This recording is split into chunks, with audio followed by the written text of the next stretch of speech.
Hello everyone, I'm Alicia Jackson, licensed professional counselor, and today's video are things to consider or think about when someone crosses a boundary. What to do, how to navigate that.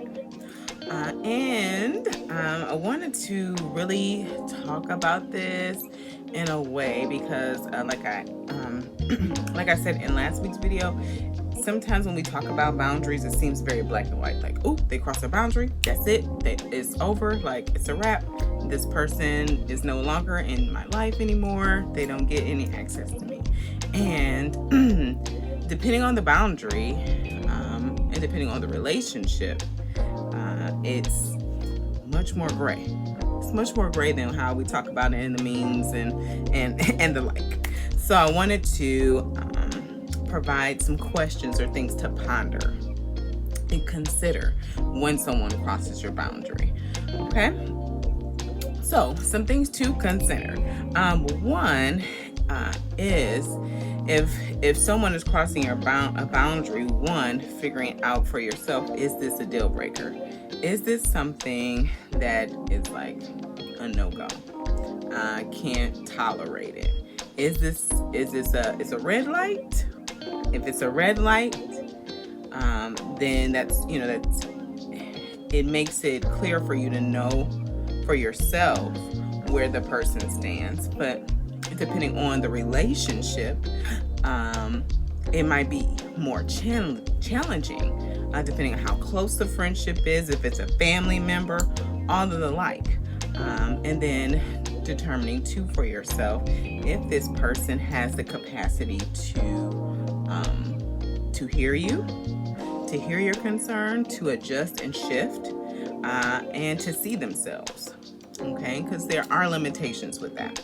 So that brings me to my next question, or my next thing to consider is, are there any things that could be a limitation for this person? So when I say limitation, I don't necessarily mean like cognitively, even though that definitely could be a limitation, but really, like, are they grieving? Like, have they experienced the loss of a loved one?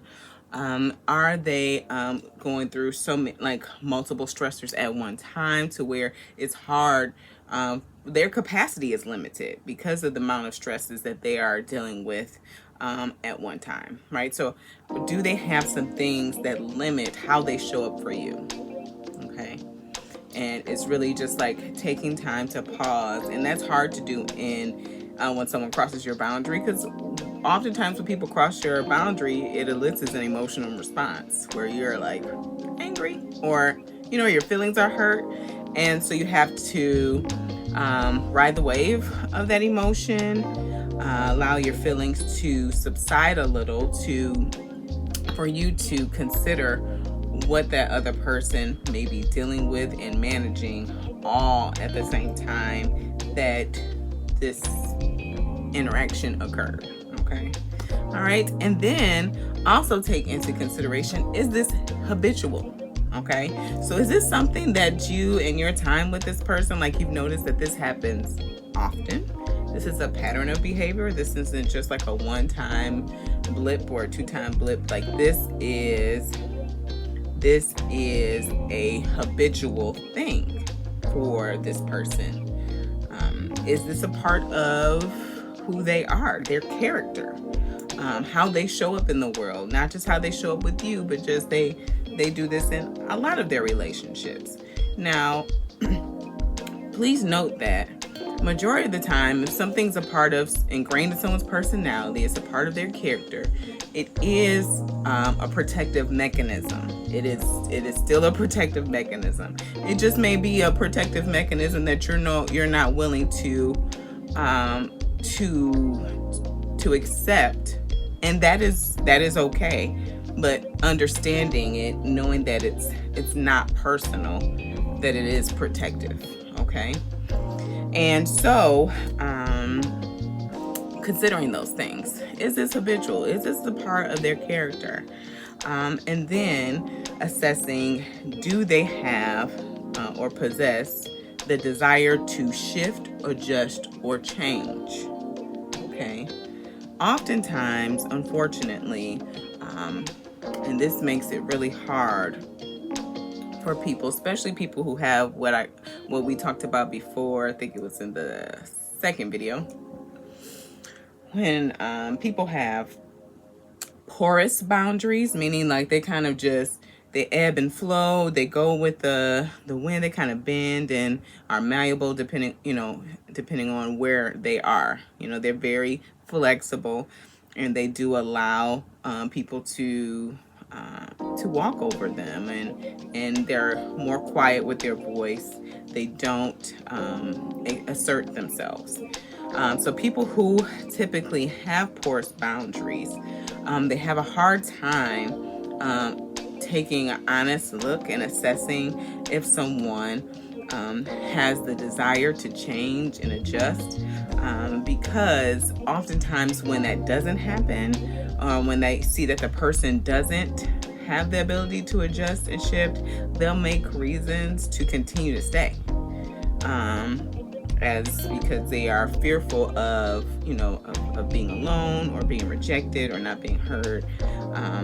So people do have that limitation of not having the desire to shift or adjust or change. It can be really challenging depending on the relationship we're talking about. Like if the person's married, or this is a family member or a close friend, are very, very intimate relationships. It's very, very hard. So it's to accept that limitation, that they don't want to change this. And if this is a deal breaker, or if this is something that you can't shift and adjust to accept, then that's how you know how you need to move forward. That's how you know that if this is a no-go for me, and you're not willing to desire to shift or change or have a discussion about it or see how you're contributing to this or any of that. I'm not the problem just because I'm offended, but you also play in the role of me being offended because I've shared with you that this is something that offends me. Then you know kind of where the relationship stands. Because if someone wants you to be in their life, they will shift and adjust or work with themselves to make those shifts. And that's a lot of internal work. That's a lot of internal work for someone to say to you what you're doing offends me, and for you to work through your own defense system to accept what they're saying, because that sometimes is hard to do. Like, really, I didn't mean to do that. That wasn't okay. All right. So what I did offended you. Okay. What I did offended you. You're really important to me. So I'm going to, make my adjustments. I'm gonna to work to not do this again. Okay. That's a lot of internal work, and then figuring out for themselves what that looks like, big picture. So these are some things to consider. It's not so black and white. Fortunately, you have to figure out what the level of the offense is. If it's a green light, then it's not really offense. Green lights mean that's something you like. They're doing something you like. But if it's a yellow light or a red light, that's when you have to consider these things. The person's limitations. Is this habitual? Is this something I'm willing to continue to receive?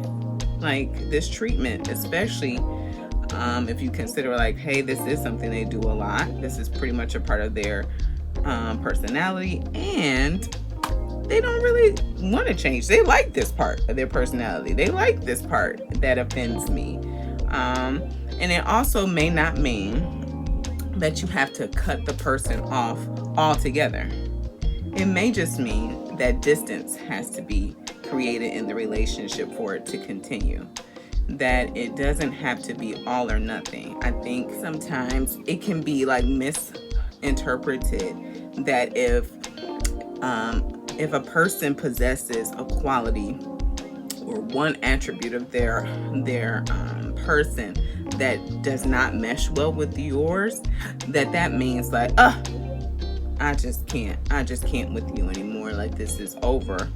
It could just mean that they have a limitation in that area because of maybe their life's experiences, their age, their own unhealed trauma that they have going with, or the things that they don't even talk to you about that you're not aware of.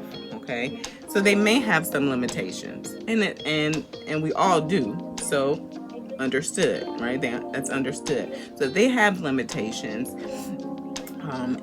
It may just mean like there may be some distance. They may not be such a close friend, but they'll still be a friend. You still value this person. They still are. They're still loyal. They're still trustworthy. They still have those attributes, but just may not be a friend that have such an intimate relationship with, and they may not be all bad just because of this one thing. Right? They may not be all bad or all good.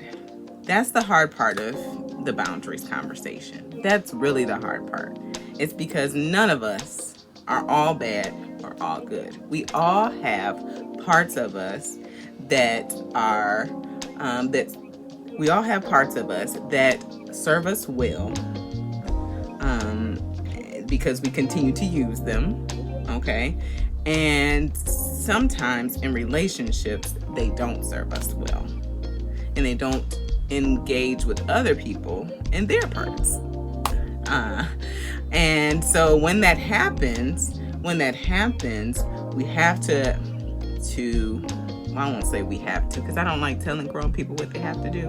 But it is more to take a more centered approach and not be so black and white, polarized, but come to the middle and to say, all right, this person does this. This is who they are. We can't change this. They always do this. Okay. But they're still like a loyal friend. They still mean me well. And I still really care for this person. Well, let's keep them in our lives because the goal is to remain connected. I think sometimes because of the hurt that we experience when people cross our boundaries, or when we allow people to cross our boundaries for too long, that's another conversation. But when we allow people to cross our boundaries for too long, sometimes the hurt that begins to resonate within us is like, people are bad, keep out and isolate. And so we're quick to check people off, like no, block. My block game is on fleek, or whatever y'all say. I'm old. Okay. But we easy to block people, real quick to block people, and that just limits the connection that we do need in order to continue and have a positive human experience while we're here. So that is my 2 cents on things to consider and ponder when someone crosses a boundary, when someone violates a boundary for you. Let me know what you think. Let me know how you feel about it. I know it's a kind of a tight topic, and it's a hot topic because I know it, like I said, it definitely evokes a lot of emotion when people cross your boundaries.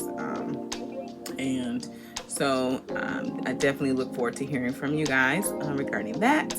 Of course, I'm going to tell you to like and share this video with others and subscribe to my channel. I don't know what you're waiting on. No.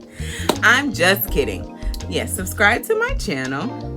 And I will see you guys next week. Got another hot series that's just in time for school, because that school is starting actually for people this week and next week. So another series coming up next week. So you guys take care. Stay blessed. I'll see you next time.